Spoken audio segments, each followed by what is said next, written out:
हरे कृष्णा। आइए आज सुनते हैं संतान सप्तमी की व्रत कथा। कथा के अनुसार प्राचीन काल में अयोध्यापुरी में हरुष नामक का एक पराक्रमी राजा था। उस राजा की पत्नी का नाम चंद्रमुखी था। उसके राज्य में विष्णुदंत नामक का एक ब्राह्मण रहा करता था, जिसकी पत्नी का नाम रूपवती था। रानी चंद्रमुखी और रूपवती एक दूसरे से बहुत प्रेम करती थी। एक दिन वे दोनों नदी में स्नान करने गई, जहाँ अन्य स्त्री भी स्नान कर रही थी। उन स्त्रियों ने वहाँ पार्वती शिव की मूर्ति बनाई और विधि विधान से पूजा की। तब रानी चंद्रमुखी और रूपवती ने उन स्त्रियों से पूजा का नाम और विधि पूछी।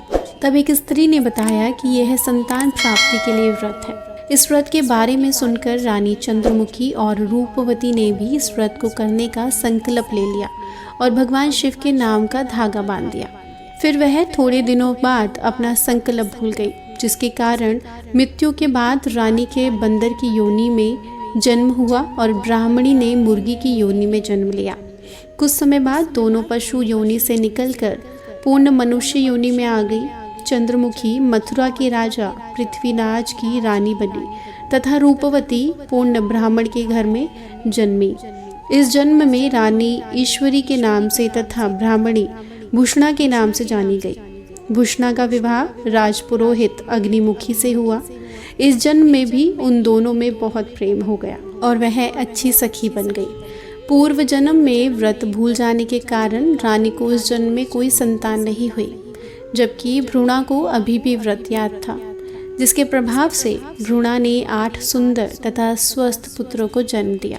एक दिन संतान न होने से दुखी रानी ईश्वरी मिलने अपनी सखी से गई और उसके संतान को देखकर वह ईर्ष्या करने लगी तथा भ्रूणा के बच्चों को मारने का प्रयास किया, परंतु वह बच्चों को तनिक भी हानि नहीं पहुंचा सकी। इस पर उसने भ्रूणा को बुलाकर सारी बात बताई और क्षमा याचना मांगी और पूछा कि तुम्हारे बच्चों को मैं कुछ क्यों नहीं कर पाई, उसके बच्चे क्यों नहीं मरे।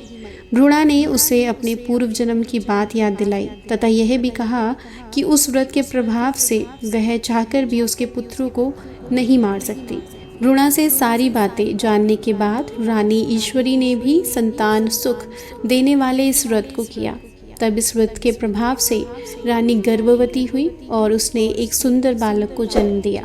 तब से यह व्रत पुत्र प्राप्ति के साथ साथ संतान की रक्षा के लिए भी किया जाता है। कथा समाप्त हुई।